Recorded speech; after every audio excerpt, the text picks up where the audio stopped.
జీవోలు మారడము, ప్రభుత్వాలు మారడము మీరన్నట్లుగా జరుగుతున్న సందర్భంలో వివిధ మతాల వారికి అక్కడ చోటు లభించి సమస్యలు ఉత్పన్నమవుతున్నాయి. వాటికన్ సిటీలో కేవలం క్రైస్తవులకే అధికారం ఉంటుంది. ఆ తర్వాత ఇస్లామిక్ కంట్రీస్ అన్నిట్లలో కూడా ప్రార్థనా వ్యవస్థలు అన్నింటిలో కూడా వాళ్ళకే ఉంటుంది అవకాశం. భారతదేశంలో సెక్యులరిజం అనేటటువంటి పేరిట ఒక మాట వాడి ఇక్కడ నిర్వహించిన కార్యక్రమం మీకు పూర్తి సంతృప్తినిచ్చింది. వెంకటేశ్వర రథయాత్ర అనేటటువంటి పేరిట 3 నెలలు రథయాత్ర జరిగిందండి. దురు చూడు దుమ్ము చూడు నా స్వామి దున్న పోతుల బారు చూడు, పాతకోట పడమటంగా నా స్వామి పడుసు పిల్లల బారు చూడు. ఉపాధ్యాయునిగా తర్వాత ఆచార్యునిగా వివిధ దశల్లో మీరు పనిచేశారు. ఏ దశ మీకు బాగా ఆనందకరంగా పని? వ్యావసాయిక జీవితంలోనే ఉండాలనేది స్థిర నిర్ణయం. అది ఇప్పుడు మా ప్రాంతంలో అప్పటికి మా ఊరు ఆ చుట్టుపక్కల కరెంట్ రాలేదు, మూట కొట్టేటటువంటి వాళ్ళం. నేను చదువుకునేటప్పుడు కూడా మూట కొట్టడం అనేటటువంటిది ఇష్టం కొద్దీ చేసిన పని, కానీ ఇప్పుడు తప్పనిసరిగా చేయాలి. ఒకదానికి దగ్గర సంబంధం అనిపిస్తుంది కానీ దగ్గర సంబంధం ఉండదు. అప్పు తీర్చలేకపోయినాము. దాని కారణంగా మాకున్నటువంటి వ్యవసాయ క్షేత్రానికి ఉపయోగపడే దున్నపోతులు వీటన్నింటినీ వాళ్ళు వచ్చి వేలం వేశారండి. వేలం వేసిన తర్వాత ఇక వ్యవసాయ జీవితంలో ఉండలేకపోయినాము.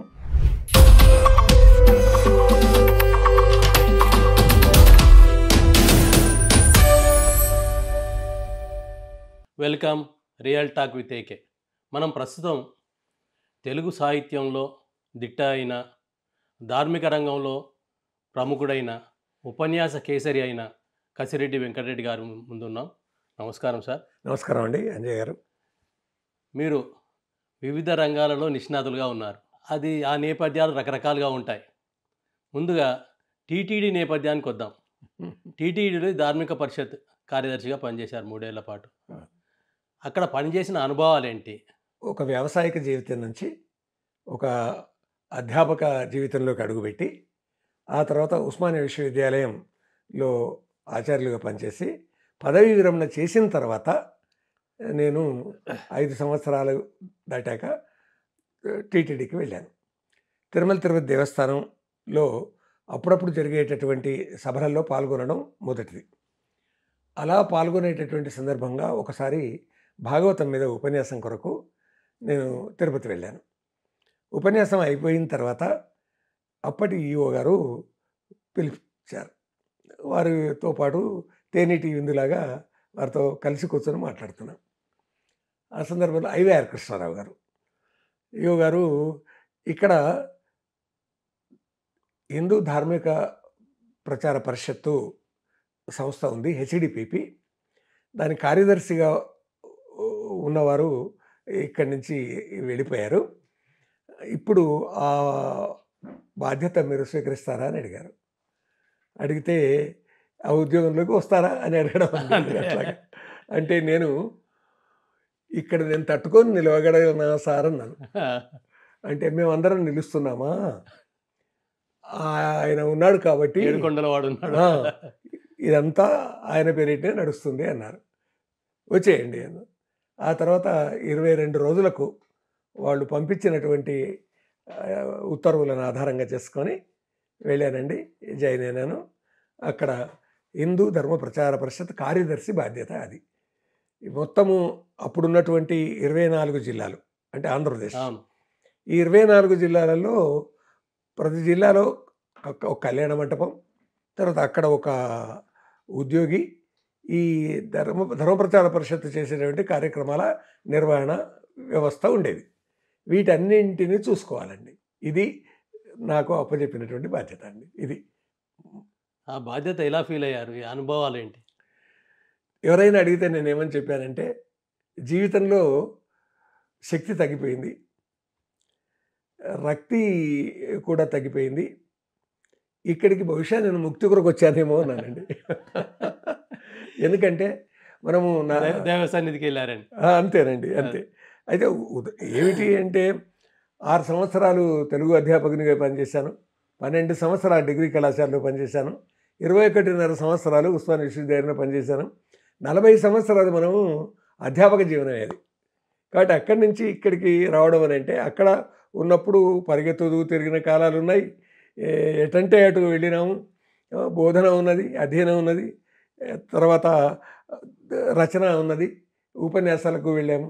కానీ ఇక్కడ ఒక దగ్గర ఉండి వ్యవస్థ చూసుకోవాలి అనేటటువంటి ఉద్దేశంతో అదే స్వామి సన్నిధి జీవన విధానం కొంత మారిపోద్ది. మారిపోతుంది మారిపోతుంది. తప్పనిసరిగా ప్రతిరోజు పంచె కట్టుకోవాలి, లాల్చి మీద శాల్వా వేసుకోవడం, ఆ పద్ధతిలోనే అంటే జీవన విధానంలో అంటే వస్త్రధారణలో తప్పనిసరిగా ఇదే మార్పు ఉండింది అక్కడ. ఈ భావనతోటి ఏర్పాట్లన్నీ వ్యవస్థ ఉండేదండి. మనకు ఈ భౌతికమైనటువంటి ఏ అవసరాలు ఇవి కావాలి అనేది కోరిక లేదు. కాబట్టి వాటంతటా అవే తీరిపోతుండేటివి. అంటే ఆహార విహారాలు ఏవైతే ఉంటాయో అవి వ్యవస్థ అంతా సరిగ్గా ఉండేది. మనం ఏమైనా ఎక్కడ ఏ కార్యక్రమం జరగాలి, గీతా జయంతి కార్యక్రమం జరగాలి, ఆ గీతా జయంతి కార్యక్రమానికి మనం ఏమి సమాచారం అందించాలి. తర్వాత విద్యార్థుల మధ్యలో లేదా బాలబాలికల మధ్యలో పోటీలు పెట్టడం ఉండేది. ఈ పోటీలు పెట్టేటటువంటి సందర్భంగా ఈ వ్యవస్థ ఎట్లా ఉంటుంది ఏమిటి అని తెలుసుకోవడం. ఒక ఉగాది కార్యక్రమం, ఒక సంక్రాంతి కార్యక్రమం, ఒక విజయదశమి కార్యక్రమం ఎక్కడెక్కడ తెలంగాణలో, రాయలసీమలో, కోస్తాంధ్రలో. కాబట్టి ఈ అన్ని ప్రదేశాల్లో ఏం జరుగుతున్నాయి, దీనికి సంబంధించిన ఉద్యోగులు ఉండేటటువంటి వారు, పురాణ పండితులు ఉండేటటువంటి వారు, తర్వాత ఒక ఆర్గనైజర్ ఉండేటటువంటి వారు ప్రతి చోట కూడా. కాబట్టి వాళ్ళు ప్రచారం చేసేవాళ్ళు, అక్కడికి వక్తలుగా వచ్చేటటువంటి వారు, వక్తలుగా వచ్చినటువంటి ఆ స్థానికులైనటువంటి వారికి పారితోషికం కూడా దేవస్థానం ఇచ్చేదండి. అంతా స్వామి వెంకటేశ్వర స్వామి యొక్క దయ వల్ల రానుబోను రవాణా సౌకర్యాలు కూడా ఎవరంతా వాళ్ళే కల్పించుకున్నా కానీ వాళ్ళ మీద ఏ భారం పడకుండా చూసేటటువంటి వ్యవస్థ ఉండేదండి. దాని కారణం కార్యక్రమాలు మొత్తం అప్పుడున్నటువంటి 23-24 జిల్లాలలో కార్యక్రమాలు జరిగాయి. ఎక్కడ నిర్వహించిన కార్యక్రమం మీకు పూర్తి సంతృప్తినిచ్చింది? వెంకటేశ్వర రథయాత్ర అనేటటువంటి పేరిట ఈ అప్పటి కార్యనిర్వహణాధికారి గారు అయినటువంటి ఎల్వి సుబ్రహ్మణ్యం గారు ఏర్పాటు చేశారు. మేము మొత్తం మహబూబ్నగర్ జిల్లాలలో 3 నెలలు రథయాత్ర జరిగిందండి. ఒక జిల్లాలోనే అలా జరిగినటువంటి ఆ రథయాత్రలో ఒక్కొక్క ఊరిలో జరుగుతున్నటువంటి కార్యక్రమాలు, కళ్యాణం తప్పక జరగడం, ఆ కళ్యాణంకి జనం రావడం, వారికి సందేశం అందించడం. అంటే స్థానికంగా ఉన్నవాళ్ళు ఉంటారు, నా స్థాయి వరకు నేను వెళ్ళడం ఉంటుంది. చివరిలో కార్యనిర్వహణాధికారి గారు ఎల్వి సుబ్రహ్మణ్యం గారు కూడా ముగింపు వచ్చారు. ఆ సందర్భంలో 1-2 పుస్తకాలు వేశాము. అంతేకాకుండా శుభప్రదం అనేటటువంటి పేరిట చేసే కార్యక్రమాలు చాలా సంతోషాన్ని కలిగించేటివి. అంటే 15 రోజులు యువకులకు శిక్షణ ప్రతి సంవత్సరం ప్రతి జిల్లా కేంద్రంలో ధార్మిక శిక్షణ. కాబట్టి దానికి శుభప్రదం అని పేరు. ఈ పేరు ధర్మపథం అనేటటువంటి పేరు నేను పెట్టింది నిజానికి. అయితే వారు చాగంటి వారు శుభప్రదం అనే పేరు ఉంటే బాగుంటుంది అన్నారు. వారు సూచించింది. దానికి కావాల్సినటువంటి సిలబస్ తయారు చేసుకోవడం, ఏముండాలి, ఎట్లాగా యోగా నేర్పడం, తర్వాత గీత పారాయణం చేయించడం, తర్వాత ఆసనాలు వేయించడం, తర్వాత వాళ్ళలో చర్చ పెట్టడం, ఒకరి చేత తప్పనిసరిగా పురాణలోని ఏదో ఒక భాగం చెప్పించడం, అట్లాగా 15 రోజులు వాళ్ళకి శిక్షణ ఇప్పించడం, ప్రతిరోజు సామూహిక పారాయణం చేయించడం. ఇలాంటి అది విశ్వాసనామం కావచ్చు, వెంకటేశ్వర నామాలు కావచ్చు, లేదా ఈ భగవద్గీత పారాయణం కావచ్చు, ఈ విధంగా. కాబట్టి వాటి వల్ల యువతలో మేము ఈ విలువలు నిర్మాణం చేస్తున్నాం అనేటటువంటి ఆలోచన కలిగింది. అప్పుడు అన్ని జిల్లాల్లో నిర్వహించారా? అన్ని జిల్లాల్లో నిర్వహించామండి. మొత్తం అన్ని జిల్లాల్లో. ఎక్కడైనా ప్రారంభ కార్యక్రమానికి వీలును బట్టి నేను వెళ్ళేవాడిని, ముగింపు కార్యక్రమానికి వెళ్ళేవాడిని. ఆ తర్వాత మధ్యలో ఎలా జరుగుతుంది అనేటటువంటిది చూడడానికి వెళ్ళేవాళ్ళం. అన్ని సౌకర్యాలు, రవాణా సౌకర్యాలు ఏర్పాటంతా కూడా దేవస్థానం చేసేదండి. దానికి వ్యవస్థ ఉండేది.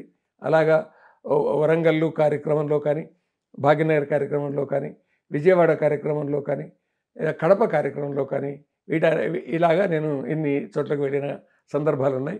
అంతేకాదండి, ఢిల్లీలో జరిగినటువంటి పద్మావతి శ్రీనివాస కళ్యాణంలో నేను అతిథిగా వెళ్ళాను.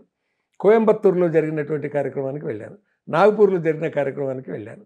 కాబట్టి ఉన్న 2-2.5 సంవత్సరాల కాలంలో ఏ క్షణము తీరికలేనంత పని ఉండేది. అంత పని ఉండేది చేసి. అంటే ప్రత్యేకంగా ఈ 2 కార్యక్రమాలు నిర్వహించారా? అంటే సాధారణంగా జరుగుతాయి. మీ తరఫున ప్రత్యేకంగా ఏమైనా ఏర్పాటు చేసిన ఈ రెండేనా ఇంకేమైనా ఉన్నాయా? ఈ శివప్రదం సిలబస్ అంతా నేనే తయారు చేశానండి. దాని ప్రకారం అంతేకాకుండా సదాచారం అనేటటువంటి మరొకటి కూడా ముఖ్యంగా ఇష్టపడ్డ పాఠశాలల్లో సదాచారం పెట్టించామండి. సదాచారాన్ని కూడా సిలబస్ తయారు చేశాను. ఆ సిలబస్ ప్రకారంగా వారంలో 2 రోజులు 3 రోజులు విద్యార్థులకు యోగా చెప్పడం, ఆ తర్వాత ఒక కథా కార్యక్రమం పెట్టడం, వాళ్ళ చేతనే చెప్పించడం. అంటే మీరు సంసిద్ధమై రండి అని వాళ్ళ చేత చెప్పించడం, ఆ తర్వాత పారాయణం చేయించడం, ఏదైనా ఒక అంశం పోటీ పెట్టి బహుమతులు ఇవ్వడం, ఇలా సదాచారం తయారు చేశామండి. ఆ సదాచారం పుస్తకం కూడా దేవస్థానం ప్రచురించింది. ఇవి కాకుండా ప్రచురణ విషయంలో ఎంత గొప్ప పని జరిగింది అని అంటే, సుప్రభాతం మొదలైనటువంటి ఎవరొచ్చినా చేతికి ఉచితంగా ఇవ్వడం ఉండేది. కానీ అక్కడ నేను ఉన్నప్పుడు శ్రీవారి భక్తులు అని 32 మంది శ్రీవారి భక్తులు, అంటే వెంకటేశ్వర స్వామి యొక్క మాతృమూర్తి అయినటువంటి ఒకుళామాత దగ్గర నుంచి మలయాళ స్వామి వరకు 32 మంది భక్తులు ఎవరెవరు ఏ ఏ కాలంలో ఏ విధంగా దేవస్థానంలో ఆ దేవస్థానం వికాసం కొరకనండి, లేకుంటే ధర్మ ప్రచారం కొరకనండి, ఆ భక్తులు ఎవరెవరు ఎట్లా వ్యవహరించారనేది ఒక చిన్న పుస్తకం రాశానండి. అది ప్రచురించారు వారు. మొత్తం 7 పుస్తకాలు ప్రచురించారు. ఎవరూ చేయని పని ఏమిటి అని అంటే తరిగొండ వెంగమాంబ వెంకటేశ్వర మహాత్మ్యం రాశారండి.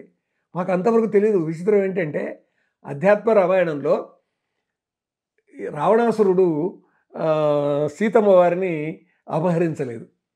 మరి ఎవరు అపహరింపబడ్డది అని అంటే సీత స్థలంలో వేదవతి అని ఒక భక్తురాలు, ఆమె రాముణ్ణి కోరుకున్నటువంటిది, రావణుని చేత అవమానానికి గురైనటువంటిది. అందువల్ల ఆ వేదవతి సీతా రూపంలో వచ్చి ఉంటుంది. అప్పుడు రావణాసురుడు వేదవతిని అపహరిస్తాడు. 8 మాసాలు దాదాపుగా రావణాసురుని చెరలో, అంటే అశోకవనంలో అమ్మవారు ఉన్నారు. ఇది దృష్టిలో పెట్టుకొని నేను ఆమెనే మళ్ళీ పద్మావతిగా ఆకాశరాజుకు జన్మించింది అనేది ఇది తరిగొండ వెంగమాంబ రాసినటువంటి వెంకటేశ్వర మహాత్మ్యం ద్వారా తెలిసిందండి. అది చదవడం వల్ల. అప్పటి వరకు ప్రచారం లేదు. ఆ పద్మావతి శ్రీనివాస కళ్యాణంలో ఒక 40 పేజీలలో 7వ తరగతి చదువుకున్న అబ్బాయికి కూడా అర్థమయ్యే శైలిలో ఇది రాస్తే, బ్రహ్మోత్సవాలు ఆ నారాయణవనంలో జరిగినటువంటి సందర్భంగా 3-4 సంవత్సరాలు 50,000 ప్రచురించి పంచిపెట్టారండి. వచ్చిన ప్రతి భక్తునికి పంచిపెట్టారు. ఆ విధంగా పద్మావతి శ్రీనివాస కళ్యాణం కథ లోకానికి తెలిసేటటువంటి ఒక అవకాశం కలిగింది. అది బాగా సంతృప్తినిచ్చిన కార్యం అండి అది. ఈ కార్యక్రమాలన్నీ కొన్నేళ్ల పాటు జరిగిన తర్వాత అర్ధాంతరంగా ఆగిపోతున్నాయి. దానికి కారణాలేంటి? ఇప్పుడు ఒక వ్యవస్థ ఉండి ఆ వ్యవస్థను కొనసాగించేటటువంటి వ్యక్తులు ఉంటే కార్యక్రమాలు నడుస్తాయి. దీనివల్ల ఏమిటి ప్రయోజనం అనే ఒక ఆలోచన వస్తుంది తర్వాత వచ్చిన వ్యక్తుల వల్ల. ఈవోలు మారినప్పుడల్లా కార్యక్రమాలలో మార్పులు వస్తాయి. అవును, చాలా మార్పులు వస్తాయి. ప్రభుత్వాలు మారినప్పుడు కూడా వస్తాయి. అది విచిత్రం. అందుకొరకు అయితే ఎందుకు మారుతాయి ఈ విధంగా అని అంటే, ఏదైనా భక్తి ప్రచారం జరగాల్సిందే స్వామివారి ద్వారా. అవును, వెంకటేశ్వర స్వామి తత్వం తెలవాలి. అందరం ఒక్కటే, ఒకే భగవంతుడు, ఆయన ఏ పేరుతో పిలుచుకున్నా కానీ భగవంతుడు ఒక్కడే అనేటటువంటి భావన ఈ కలియుగంలో అఖిలాండకోటి బ్రహ్మాండ నాయకుడైనటువంటి వెంకటేశ్వర స్వామి అని ఆ విధమైనటువంటి ఆలోచన ఉంది. వెంకటాద్రి సమంస్థానం బ్రహ్మాండే నాస్తి కించన వెంకటేశ సమోదేవో నభూతో నభవిష్యతి అన్నటువంటి విధంగా ప్రచారం జరుగుతుంది. కాబట్టి ఉండనియండి. ఎందుకనంటే సర్వ ప్రాణుల యొక్క హృదయాలలో నేనున్నాను అని భగవద్గీతలో కృష్ణ పరమాత్మ చెప్తాడండి. అవును, ఈశ్వర సర్వభూతానాం హృదయేశర్జున తిష్టతి భ్రామయన్ సర్వభూతాన్ని యంత్రారూఢాని మాయయా అని 18వ అధ్యాయంలో ఉంటుంది. అంటే సర్వ ప్రాణుల యొక్క హృదయంలో నేనున్నాను. ఇది జీవాత్మ, ఈ జీవాత్మలో పరమాత్మ ఉన్నాడు. పరమాత్మ అక్కడ ఉన్నాడు కాబట్టి ఆయన జీవాత్మను కదిలిస్తాడు. జీవాత్మ కదలడానికి కారణం ఇక్కడ పరమాత్మ అనేది. అందుకే రమణ మహర్షి ఏమంటాడంటే, మీరు ఎప్పుడైనా ధ్యానం చేసేటప్పుడు మీ దృష్టి అంతా ఇక్కడ పెట్టుకోండి. ఇక్కడ పెట్టుకొని లోకాన్ని చూడడానికి ముందు లోపలికి చూసుకోరా బిడ్డ, నిన్ను నీవు అర్థం చేసుకోమట. నీకు నీవు అర్థమైతే లోకం తర్వాత అర్థమవుతుంది అనేటటువంటి ఇలాంటి ఆలోచనలు అంటే మీకు తత్వపరంగా ఉండొచ్చండి. కానీ ఏవి చెప్పినా కానీ ప్రధానమైనటువంటిది ఇది. అందరూ నాతో సర్వజీవులు, నేనెంతో సర్వజీవులు అంతే అనే ఈ భావన ఎప్పుడైతే తీసుకొని పోతామో అప్పుడు లోకంలో ఒక భేదాలు ఉండవు, హెచ్చు తగ్గులు అనేటటువంటివి ఉండవు. మేమంతా ఒక్కటి అనే ఒక భావన కలుగుతుంది. అలా కలగాలి అనేటటువంటి ఉద్దేశంతో ఈ పై ప్రచారాలు కథలన్నీ ఆ తత్వం వరకు వెళ్ళడం కొరకండి అంతే. ఆ. ఇది తృప్తినిచ్చే పని అది. అంటే సాధారణంగా ఈఓలు మారడము, ప్రభుత్వాలు మారడము మీరు అన్నట్లుగా జరుగుతున్న సందర్భంలో వివిధ మతాల వారికి అక్కడ చోటు లభించి సమస్యలు ఉత్పన్నమవుతున్నాయి. దానికి కారణాలేంటి? అంటే ఒకటి, ఇప్పుడు వాటికన్ సిటీలో కేవలం క్రైస్తవులకే అధికారం అవును. ఉంటుంది. ఆ తర్వాత ఇస్లామిక్ కంట్రీస్ అన్నిట్లలో కూడా వాళ్ళ ప్రార్థనా వ్యవస్థలన్నిటిలో కూడా వాళ్ళకే ఉంటుంది అవకాశం. భారతదేశంలో కొద్ది తేడాలున్నాయి. ఇక్కడ సెక్యులరిజం అనేటటువంటి పేరిట ఒక మాట వాడి ఈ పోనీ ఈ సెక్యులరిజం అనే పేరు ఇక్కడ ఉన్నా కానీ ఇక్కడ చర్చిలో కానీ లేకపోతే ఇతర మసీదుల్లో కానీ వేరే మతాల వారికి అవకాశం లేదు. వీళ్ళు వెళ్ళినా వాళ్ళు రానివ్వరు. ఆ తర్వాత ఏదైనా సేవ చేయడానికి కానీ లేకుంటే మతం మారితే మాత్రం స్వీకరిస్తారు, ఇస్తారు. కానీ హిందుత్వంలో అట్లా కాకుండా ఇక్కడ ఉన్నటువంటి విషయం ఏమిటి అని అంటే ఎవరొచ్చినా ఆహ్వానించే పద్ధతి ఉన్నది. కానీ వెంకటేశ్వర స్వామి ఆలయంలో నేను నమ్మినాను అనేటటువంటిది ఇతర మతస్థులు వస్తే సంతకం చేయాలి వాళ్ళు తెలిసిన వాళ్ళు అయితే వాళ్ళు బహుళ ప్రచారం పొంది పేరు ప్రఖ్యాతులు పొందినటువంటి వాళ్ళు ఉన్నప్పుడు సంతకం చేసే వస్తారండి. అలా కాకుండా ఈ మామూలు వ్యక్తులు ఎవరైనా వచ్చిపోవడం అనేది సర్వసాధారణంగా జరుగుతుంది. అప్పుడు ఎవరు పట్టించుకోరు, ఎవరు వస్తున్నారు ఎవరు పోతున్నారు అని లేదు. అంతా స్వామి భక్తులు వస్తున్నారు వెళ్తున్నారు అనేటటువంటిది. కాబట్టి ఇక్కడ ఉన్నటువంటి రాజ్యాంగ వ్యవస్థలో అంతర్భాగంగా ఉన్నటువంటి దాన్ని ఆధారంగా చేసుకొని అన్నిట్లోనూ మాకు కూడా అవకాశం ఇవ్వండి అనే విధంగా అడగొచ్చును. కానీ ఆలయ పరిధి వరకు సంబంధించినంత వరకు హిందూ ధర్మాన్ని అనుసరించేటటువంటి వాళ్ళే ఉండాలి అనేటటువంటి నియమాలు ఉన్నాయి తిరుపతిలో. ఆ నియమాలు దేవస్థానం ఏర్పాటు చేసుకున్నది కాబట్టి ఆ నియమాల ఉల్లంఘన కొంత జరుగుతున్నది కదా. జరుగుతుంది. ఎప్పుడు అని అంటే అధికార పీఠంలో ఉన్నటువంటి వాళ్ళ వల్ల కావచ్చు గాక, ఎందుకు ఇప్పటికీ కూడా అంటే దేవస్థానానికి సంబంధించినటువంటి రవాణా వ్యవస్థ ఉందండి. ఆ రవాణా వ్యవస్థలో కండక్టర్లు కానీ డ్రైవర్లు కానీ ఉన్నటువంటి కాలాలు ఉన్నాయి. అంతేకాకుండా ఈ ప్రచారంలో ఉన్నటువంటి వాళ్ళల్లో కూడా కొందరు ఉన్నారండి. అంటే ఇప్పుడు హిందూ ధర్మ ప్రచార పరిషత్తులో కూడా కొందరు ఉన్నారు. అయితే వాళ్ళు మేము హిందువులమని చెప్పుకునేటటువంటి విధంగా ఉంటే బయటపడేటువంటి సందర్భంగా వీళ్ళు ఈ వ్యవస్థలో ఉండకూడదు అనే కొన్ని నిర్ణయాలు జరిగినాయి. దాని మీద వాదోపవాదాలు జరిగినాయి. ఈ మధ్య కాలంలో అంటే ఇప్పుడు మనం మాట్లాడుకుంటున్నటువంటి ఈ మధ్య కాలంలో వాళ్ళను వేరే వ్యవస్థలోకి వెళ్తామంటే మార్చడం అనేటటువంటి సమంజసం అనేది ఆలోచన చేసింది దేవస్థానం అండి. అది చేసింది. కానీ ఎప్పుడో ఒకసారి నమాజ్ చేస్తుండ్రు, ఇంకోసారి ప్రార్థన చేస్తుండ్రు అని రకరకాలుగా అది సామాజిక మాధ్యమాలు పెరగడం వల్ల అన్ని వెలుగులోకి వస్తున్నాయి. అయితే అది మన పరిధిలో లేనటువంటి విషయము. ఎవరో ఏదో చెప్తే అయ్యేటటువంటిది కాదు. ఎవరికి వాళ్ళే నిర్ణయించుకోవాల్సింది. సామాజిక జీవితంలో కొన్ని నియమాలు ఉంటాయి. ఆ నియమాలను అనుసరించి జీవించాలి అనేటటువంటి ఆలోచన ఎవరైనా చేయాలి. అట్లా కాకుండా మేము ఇలా చేస్తాం ఎవరైనా చేస్తారు అనుకునేటటువంటి విధంగా వెళ్ళడం అనేటటువంటిది శాంతికి భంగం కలిగించేటటువంటి విషయం అది. లేదా అవతల హర్ట్ చేసేటటువంటి విషయం. దాంతో ఏమవుతుంది, మేము కూడా ఇలా చేస్తామని ఇంకో వర్గం తయారైనట్టయితే అప్పుడు ఉద్రిక్తతలు ఉద్రేకాలు అన్నీ వస్తాయి. అది జరగకూడదు. అది ఎవరి వాళ్ళు అనుసరించడం తప్పేం కాదు. కానీ ఎవరి చోట వాళ్ళు చేసుకుంటే దానికి ఏమీ ఇబ్బంది ఉండదు. అంతేనండి. మీరు ఉపాధ్యాయునిగా జీవితం ప్రారంభించారు. తర్వాత లెక్చరర్గా, తర్వాత ఆచార్యునిగా వివిధ దశల్లో మీరు పనిచేశారు. ఏ దశ మీకు బాగా ఆనందకరంగా ఉపాధ్యాయుని కంటే ముందు విద్యార్థి జీవితం. ఆ విద్యార్థి జీవితము అంటే 11వ తరగతి ఆ కాలంలో 1963 హెచ్ఎస్సి నాది పూర్తయింది. అయిన తర్వాత వ్యావసాయిక జీవితంలోనే ఉండాలనేది స్థిర నిర్ణయం. అది నేను ఇంట్లో పెద్దవాడిని. నాన్నగారు పెద్ద వయసులో మేము సంతానం కలిగినటువంటి వాళ్ళం కాబట్టి వ్యవసాయం చేయాలి, నాన్నకు తోడుగా ఉండాలి. మహబూబ్నగర్ జిల్లా పోలేపల్లి మా గ్రామం. అంటే మహబూబ్నగర్ జిల్లా ఆమనగల్లు మండలం, పోలేపల్లి మా స్వగ్రామం. వ్యవసాయంలోకి వెళ్ళానండి. 1963 మార్చిలో పరీక్షలు పూర్తయిన తర్వాత వ్యవసాయంలోకి వెళ్ళాను. అప్పటికే వ్యవసాయ జీవితంలో అన్ని విషయాలు తెలుసు. ఇప్పుడు మా ప్రాంతంలో అప్పటికి మా ఊరు ఆ చుట్టుపక్కల కరెంట్ రాలేదు. మూట కొట్టేటటువంటి వాళ్ళం. నీళ్లు వరి పొలానికి నీళ్లు మూట ద్వారానే పారించుకునేవాళ్ళం. కాబట్టి నేను చదువుకునేటప్పుడు కూడా మూట కొట్టడం అనేటటువంటిది అది ఇష్టం కొద్దీ చేసిన పని. కానీ ఇప్పుడు తప్పనిసరిగా చేయాలి. అందువల్ల 2 సంవత్సరాల 3 నెలలు 4 నెలలు వ్యవసాయ జీవితంలో ఉన్నానండి. ఈ జీవితం అన్నిటికంటే గొప్ప జీవితం అండి. అది ఉపాధ్యాయ జీవితం కానిగాక, తర్వాత లెక్చరర్గా చేసింది కానిగాక, ఆ తర్వాత నేను ఉస్మానియా విశ్వవిద్యాలయంలో ఆచార్యులుగా చేసినటువంటి దానికంటే కూడా అక్కడ శ్రమ జీవితం అది. ఆ శ్రమ జీవితం స్వేచ్ఛా జీవితం, శ్రమ జీవితం. దాంట్లో ఏమిటి అని అంటే నాగలి పట్టడం, దున్నడం, ఆ దున్నేటటువంటి సందర్భంగా అందరితో కలిసి ఎలాగా మనం ఉంటామనేది ఒకటి, బండి మీద వెళుతూ ఎరువులు కొడుతూ వెళుతూ పాటలు పాడడం, మూట కొట్టేటప్పుడు పాటలు పాడడం. జ్ఞాపకాలు ఉన్నాయా? అద్భుతమైనగా ఉన్నాయి. నీవు కొట్టే మూట కాడికి నీళ్ళ కంటారా నేనే వస్తే, నీళ్ళు లేవురా నీవు లేవు,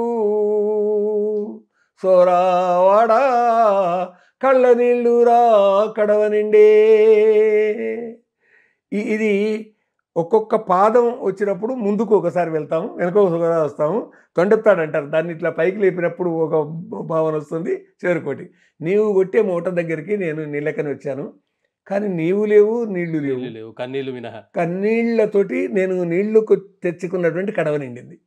ఎంత వేదనతో కూడుకున్నటువంటి అంశం చూడండి. కాబట్టి ఈ మధ్య కాలంలో ఒక సినిమాలో ఇలాంటిదే వచ్చింది. దురు చూడు దుమ్ము చూడు నా సామి దున్న పోతుల బారు చూడు, పాతకోట పడమటంగా నా సామి పడుసు పిల్లల బారు చూడు. ఇది కూడా మా ప్రాంతంలో, అంటే మా ఊళ్ళో పాడుకునేటువంటి జానపద గీతం. ఇలాంటి జానపద గీతాలు నేను అప్పుడు కొన్ని సేకరణ చేశాను. అంటే మూట పాటలు, కలుపు పాటలు, ఆ తర్వాత ఈ బండి పాటలు, రాళ్ళ పాటలు, కొన్ని దేవతా గీతాలు లాంటివి, ఇవన్నీ కొన్ని సేకరణ చేశాను. కానీ నేను పరిశోధన చేసేటప్పుడు ఇవి ఉపయోగమైనాయి. మళ్ళీ పరిశోధన చేసినప్పుడు కొన్ని గేయాలు సేకరణ చేశాను. వాటిని మహబూబ్నగర్ పాలమూరు జిల్లా జానపద గేయాలు అనే పుస్తకంగా వేశానండి. అది 2 సార్లు 3 సార్లు అచ్చయింది పుస్తకం. అది దాంట్లో అనేక విషయాలు అందులో ఉంటాయి. అంటే ఉపాధ్యాయ జీవితం, లెక్చరర్ జీవితం, ఆచార్యుని జీవితంలో తేడాలు ఉంటాయి చాలా. ఒకదానికి దగ్గర సంబంధం అనిపిస్తుంది కానీ దగ్గర సంబంధం ఉండదు. అట్లాంటి అనుభవాలు ఏంటి?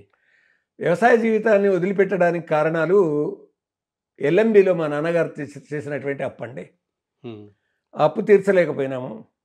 దాని కారణంగా మాకున్నటువంటి వ్యవసాయ క్షేత్రానికి ఉపయోగపడే దున్నపోతులు వీటన్నింటినీ వాళ్ళు వచ్చి వేలం వేశారండి. వేలం వేసిన తర్వాత ఇక వ్యవసాయ జీవితంలో ఉండలేకపోయినాము. నేను వ్యవసాయాన్ని వదిలేసి పాలెం ప్రాచ్య కళాశాలకు వెళ్ళానండి చదువుకోవడానికి. ఆ పాలెం ప్రాచ్య కళాశాలలో 2 సంవత్సరాలు అక్కడ చదువుకున్నాను. డిప్లొమా ఇన్ ఓరియంటల్ లాంగ్వేజ్ అంటారు. శ్రీ వెంకటేశ్వర ప్రాచ్య కళాశాల. తెలగపల్లి విశ్వనాథ శర్మ గారు, శ్రీ రంగాచార్య గారు, వెంజమూరి శేషమణి శర్మ గారు, రామకృష్ణ శాస్త్రి గారు, పంతంగి చిన్నపుల్లయ్య శర్మ గారు, శేఖర్ గారు, వీళ్ళందరూ మా గురువులండి. వెంకటేశ్వర స్వామి దేవాలయం ఉండేది, ఎదురుగానే ప్రాచ్య కళాశాల ఉండేది. అందులో ఆ 2 సంవత్సరాలు నిష్ఠతోటి చదువుకున్నామండి. చదువుకున్నటువంటి కారణంగా నాకు యూనివర్సిటీ ఫస్ట్ ర్యాంక్ వచ్చిందండి డిప్లొమా ఇన్ ఓరియంటల్ లాంగ్వేజ్లో. దాంతో వెంబడే ఉద్యోగం దొరికింది, ఉపాధ్యాయునిగా వెళ్ళానండి. ఆ ఊరు మాడుగుల, అంటే బాగా ప్రసిద్ధి చెందినటువంటి బెస్ట్ పార్లమెంటేరియన్గా పేరు పొందినటువంటి జయపాల్ రెడ్డి గారి ఊరండి ఇది. ఆ ఊరిలో నేను 6 సంవత్సరాలు ఉపాధ్యాయునిగా పనిచేశాను. అక్కడ ఉంటూనే బీఓఎల్ పూర్తి చేసుకున్నాను, అక్కడ ఉంటూనే ఎంఓఎల్ పూర్తి చేసుకున్నాను. ఎంఓఎల్ ఎంఏతో సమానం అనేటటువంటిది ఉన్నది కాబట్టి అప్పుడు ఈ కామారెడ్డి డిగ్రీ కళాశాల ఇంటర్వ్యూకి వెళ్ళానండి. అక్కడ సెలెక్ట్ అయ్యి ఈ 6 సంవత్సరాల ఉపాధ్యాయ జీవితాన్ని వదిలిపెట్టి ప్రైవేట్ కళాశాల అది, అక్కడికి వెళ్ళానండి. అది ఈ సంగతి. అయితే ఏది గొప్పది అని దేనికి దానికే అక్కడ ఉండేటటువంటి అనుభవాలు, అక్కడ మనం చెప్పినటువంటి బోధన, చేసినటువంటి బోధన, విన్నటువంటి విద్యార్థులు, వాళ్ళల్లో నాటుకున్నటువంటి భావాలు, ఇవన్నీ కూడా మనకు సంతృప్తి కలిగించేటటువంటి, మనం మన ధర్మాన్ని పూర్తిగా సరిగ్గా నిర్వర్తించామా లేదా అనేటటువంటి విషయాలు చెప్పేటటువంటివండి. నేను చెప్పేటటువంటి సందర్భంలో కూడా ఈ ఉదాహరణ ఇచ్చేటప్పుడు ఈ జానపద గీతాల ఉదాహరణ ఇచ్చేవాడిని. ఏం రామాయణం అది ఉదాహరణ మీకు వచ్చింది మంచి అనుభవం కింద వచ్చేసినాయి అవన్నీ జానపద. అంతేనండి. ఒక ఇది మరీ జానపదాలు చెప్పేటటువంటి సందర్భంలోని మాట అండి. ఎంఏ తరగతిలో జానపదం చెప్తున్నాం. అప్పుడు మనం ఎక్కడ ఏవైతే నేర్చుకొని ఉన్నామో బాగా మనసులో ఉన్నాయో చూడండి. లేని కుటుంబం, భార్యాభర్తలు, భార్య తన అన్నగారి పెళ్ళి అవుతున్నది అంటే కొత్త దంపతులు వీళ్ళు. ఏమైనా మంచి చీర కట్టుకోవాలి, మంచి సొమ్ము పెట్టుకోవాలి, నేను మా తల్లిగారింటికి పోవాలి, అన్న పెళ్ళి అవుతుంది పెళ్ళిళ్ళు అంటే భర్త ముభావంగా ఉన్నాడు. అప్పుడు ఆమె అంటుందండి, నేను ఓ తన్న పెండ్లికి జీవాల రంగ, నేను ఓ తన్న పెండ్లికి సిగబిళ్ళ లేదని మూట బిళ్ళ పెట్టుకొని, నేను ఓ తన్న పెండ్లికి జీవాల రంగ, నేను ఓ తన్న పెండ్లికి పట్టు చీర లేదని గోరు బొంత చుట్టుకొని, నేను ఓ తన్న పెండ్లికి జీవాల రంగ, నేను ఓ తన్న పెండ్లికి. ఈ విధంగా అనేకం వస్తాయండి దీంట్లో. అంటే గెంటీలు లేవని సోప బెండ్లు పెట్టుకుంటానని, తర్వాత కడియాలు లేవని, కాలగజ్జలు లేవని, దుస్తర్తీగలు చుట్టుకుంటానని ఇంత చెప్పేసి చిట్ట చివరికి చెప్పిన మాట ఆధునిక కవిత్వంలో చిట్ట చివర ఒక ముగింపు ఉంటుందండి. అది బాగా తగులుతుంది. దీంట్లో కూడా ఏమంటుందంటే హార్ట్ టచింగే ముగింపు వాక్యం. ఈ పాటలో ఏముంటుందంటే, సంక పిల్ల లేదని కుక్క పిల్లనెత్తుకొని, నేను ఓ తన్న పెండ్లికి జీవాల రంగ, నేను ఓ తన్న పెండ్లికి. నీ సంసారం ఏం సంసారం, ఈ సొమ్ము లేకుంటే లేకపోయా కదా, చివరికి సంతానం కూడా లేకపోయా కదా. ఓరి బాబోయ్, ఇంత గొప్పగా అంటే కవితా తత్వం తెలిసి చెప్పడం నిజ జీవితంలో అది ఉండొచ్చు కాక, కానీ ఆ ముగింపు చేసినాడే జానపదుడు. ఇలాంటివి అనేక గీతాలు మనకు దొరుకుతాయండి. నాకు ఇవన్నీ కూడా పాలమూరు జిల్లాలో దొరికినటువంటి జీవితానుభవాలన్నీ అంతే జానపద సాహిత్యంలో ఉన్నాయి. అట్లాగా ఉపయోగంలోకి వచ్చినాయి. అంటే మనం ఉదాహరించేటప్పుడు అంటే సబ్జెక్ట్ బట్టి ఉంటుంది అనుకోండి, విషయం కూడా సందర్భాన్ని బట్టి కూడా ఉంటుంది. కాబట్టి ఉపాధ్యాయునిగా ఉన్నటువంటి సందర్భంగా ఎంత విచిత్రమైన ఒక సంఘటన చెప్పుకోవాలండి. అంటే తప్పకుండా అందరూ తెలుసుకోవాల్సినటువంటి, యూనివర్సిటీ ఫస్ట్ ర్యాంక్ వచ్చినటువంటి నేను డిఎస్సిలో సెలెక్ట్ కాలేదు. డిఎస్సికి ఇంటర్వ్యూకి వెళ్ళాం, మహబూబ్నగర్ జిల్లా. ఇంటర్వ్యూకి వెళితే సెలెక్ట్ కాలేదని ఎప్పుడు తెలిసింది అని అంటే, మా హెడ్ మాస్టర్ గారు ఒక్కసారి మీరు వెళ్ళి జిల్లా పరిషత్ ఆఫీసుకు వెళ్ళిరండి అని నన్ను పంపించారు. కాదు, వేరే పని మీద పంపించారు. నేను అక్కడికి పోతే అక్కడ ఉన్న క్లర్కు, సార్ 84 మంది సెలెక్ట్ అయ్యారు కానీ మీ పేరు లేదు సార్ దాంట్లో అన్నాడు. అతను ఎంత డగ్గుత్తికతో చెప్పాడో ఈ విషయాన్ని, ఎంత బాధతో చెప్పాడో నేనంత అలాగే రిసీవ్ చేసుకొని, ఎందుకు లేదు ఇప్పుడు డిఎస్సి సెలెక్ట్ కాకపోయినట్టయితే ఇన్నాళ్ళు మనం టెంపరీగా చేస్తూ ఉన్నాం. వచ్చేసాను వెంబడే హెడ్ మాస్టర్ గారు చెప్పినందుకు అదే జయపాలరెడ్డి గారి దగ్గరికి వెళ్ళానండి. ఇది గుర్తుంచుకోదగ్గ విషయం అండి, జీవితంలో మర్చిపోలేనటువంటి విషయం.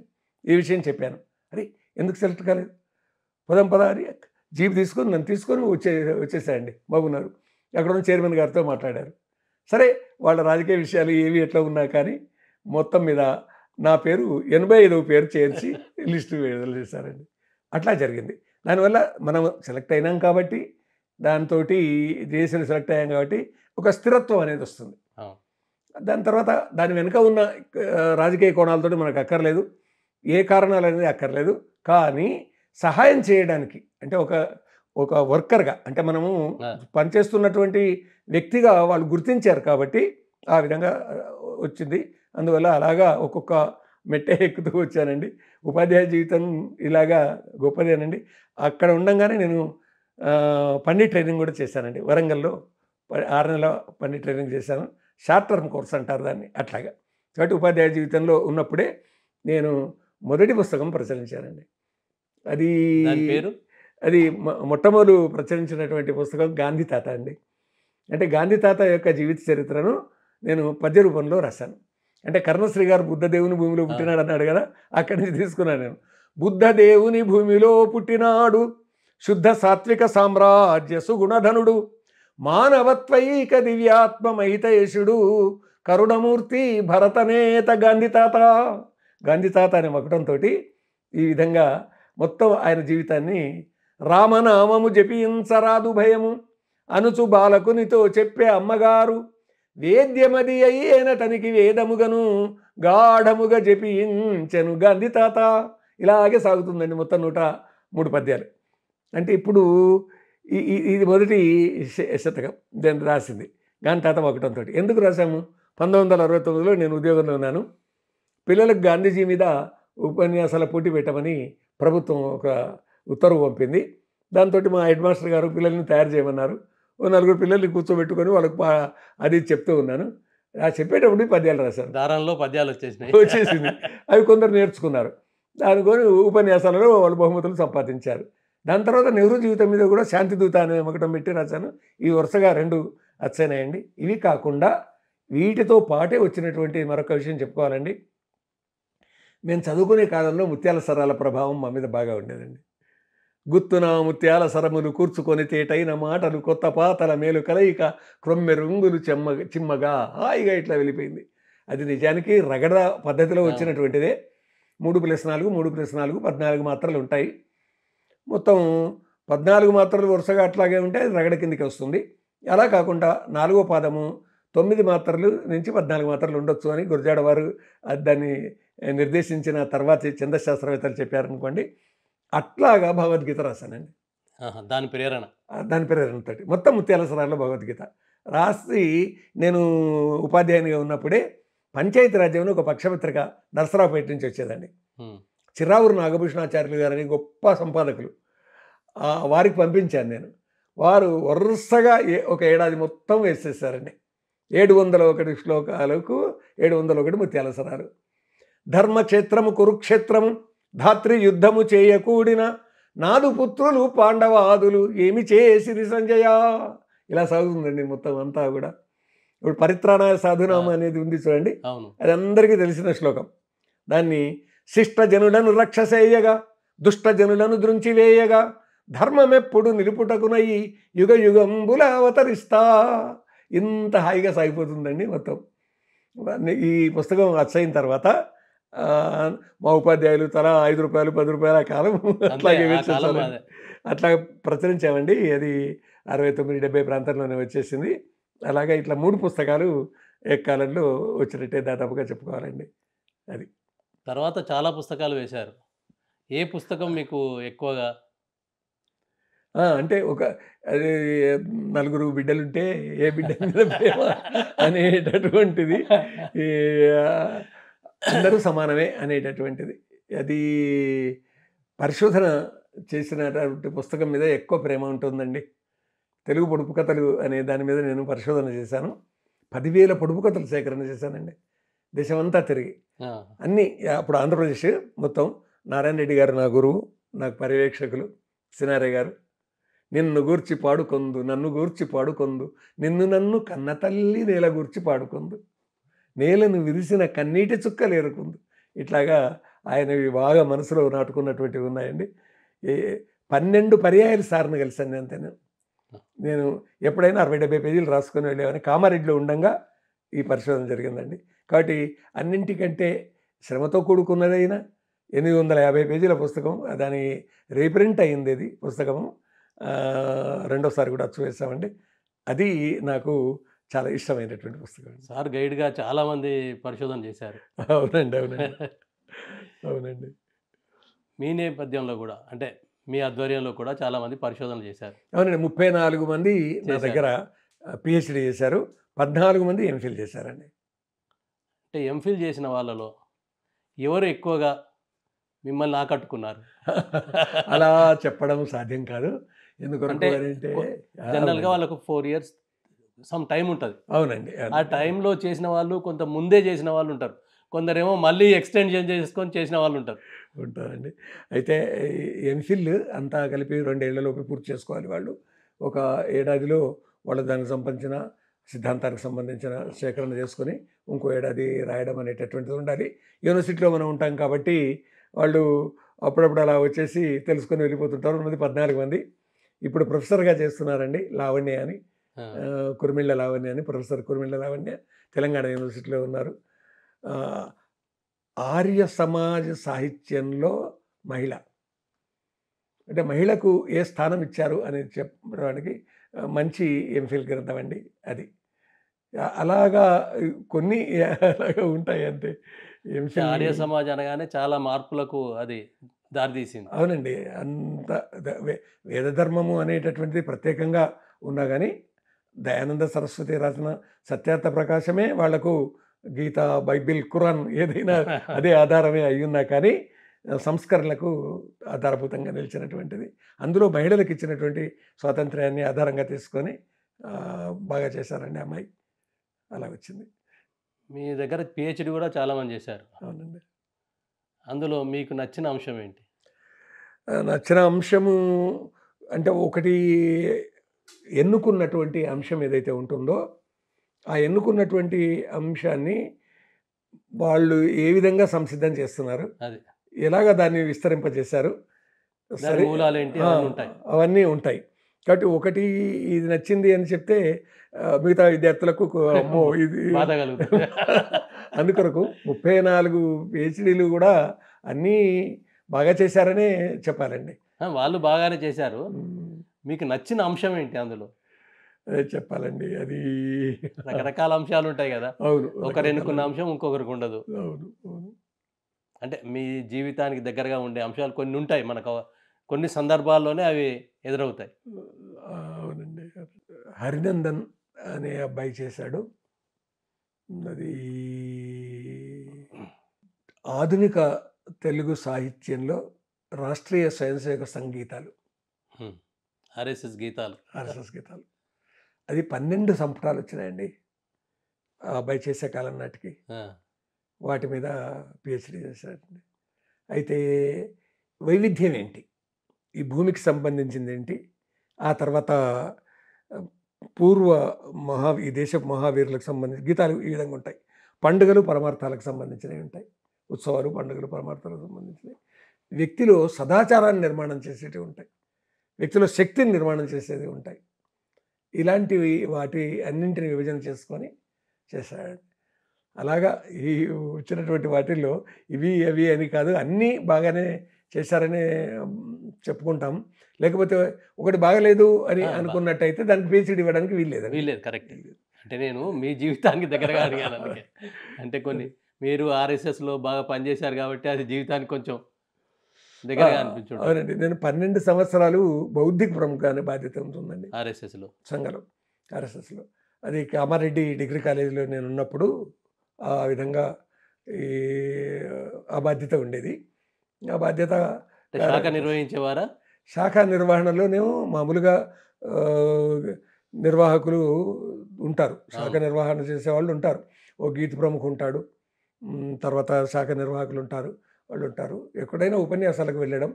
తర్వాత 3 జిల్లాలకు నేను బౌద్ధిక ప్రముఖ కాబట్టి అంటే ఇందూరు జిల్లా అంటే నిజామాబాద్ జిల్లా, ఆదిలాబాద్ జిల్లా, మెదక్ జిల్లా అండి. ఈ 3 జిల్లాలకు కూడా బౌద్ధిక ప్రముఖ ఉన్నాను కాబట్టి దాంట్లో ఏముంటుంది అనంటే ఒక సుభాషితాన్ని నెలకొక సుభాషితం ఇవ్వాలి.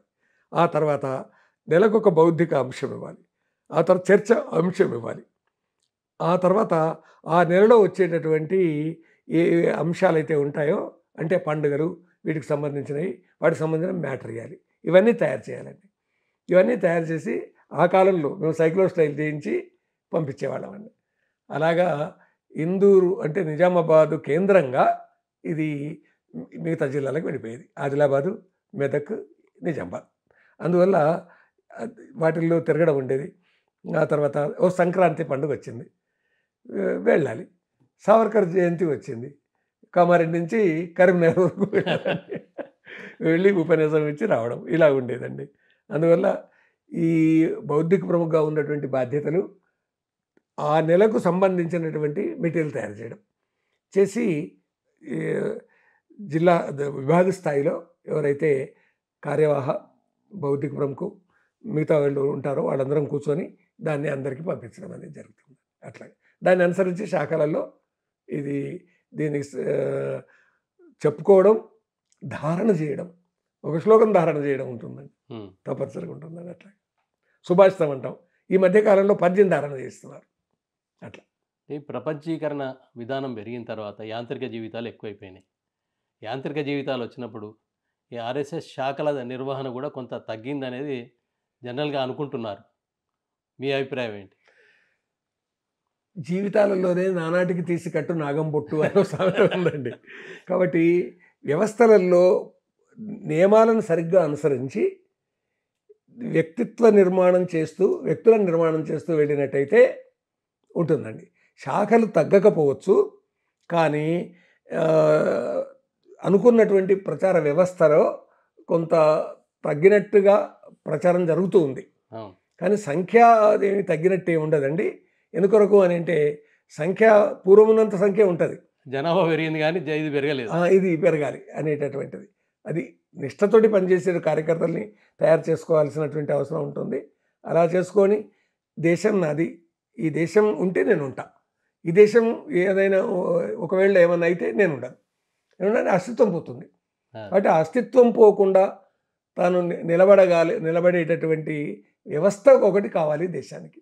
ఎందుకొరకంటే 800 సంవత్సరాల పైచిలుకు విదేశీయుల పరిపాలన, అరబ్బుల, మొఘలుల వాళ్ళ పరిపాలన, ఆ తర్వాత 200 సంవత్సరాలు బ్రిటిషర్స్ పరిపాలన, ఒక 1000 సంవత్సరాలు వాళ్ళు పరిపాలన చేస్తూ వాళ్ళు మన చరిత్రను, మన సంస్కృతిని వాళ్ళ పద్ధతిలో వాళ్ళు రచనలు చేశారు, వాళ్ళ పద్ధతిలో వాళ్ళు ప్రవేశపెట్టారు. మనకేమో నైజాం పరిపాలన. ఇక్కడ అంటే దేశం మొత్తంలో ఉన్నటువంటి సంస్థానాలు 566 సంస్థానాలలో ఇది పెద్ద సంస్థానం. మనకు తెలంగాణ ప్రాంతము అంటే ఇది నైజాం సంస్థానంలో మొత్తం 16 జిల్లాలండి. ఈ 16 జిల్లాలో 5 జిల్లాలు మహారాష్ట్ర జిల్లాలు, 3 జిల్లాలు కర్ణాటక జిల్లాలు, 8 జిల్లాలు తెలంగాణ జిల్లాలు. కాబట్టి మొత్తం ఈ 16 జిల్లాలకు నిజాములు అంటే వీళ్ళు కూడా వచ్చింది 1724 నుంచి అండి. 1724 నుంచి 48 వరకు నిజాముల్ ముల్క్ పరిపాలన ఉండింది. పైన అక్కడ మొఘల్ రాజు యొక్క పెత్తనం నడుస్తుంది. కానీ 1744లో ఇతడు స్వతంత్రించాడు. 1744 నుంచి మొదలెట్టుకొని 1948 సెప్టెంబర్ 17వ తేదీ వరకు చివరి నిజాంలు వరుసగా 7, ఆ 7వ నిజాం పరిపాలన సాగిందండి. అది పల్లె జానపదాల నుంచి పట్నం, నగరం అన్నీ చూసిన జీవితం వారిది. పొడుపు కథల్లో వారు నిష్ణాతులుగా ప్రజల నుంచి సేకరించారు ఎన్నో రకాలుగా. వారు అందించిన జీవితం, వారు చెప్పిన మాటలు ఎందరికో ఆదర్శప్రాయం. వారు తమ జీవితాన్నే ఆదర్శంగా చెప్పలే, అనుసరించాల్సిన విధానాల గురించి చెప్పారు. వాటిని మనం స్వీకరిద్దాం, కొనసాగిద్దాం, ఆదర్శంగా తీసుకుందాం. కసిరెడ్డి వెంకటరెడ్డి గారి తన పాఠాలని, తన జీవితాన్ని వివరించినందుకు ధన్యవాదాలు. నమస్కారం. త్వరలో మరో గెస్ట్తో మీ ముందుకు వస్తాం. Real Talk with AK.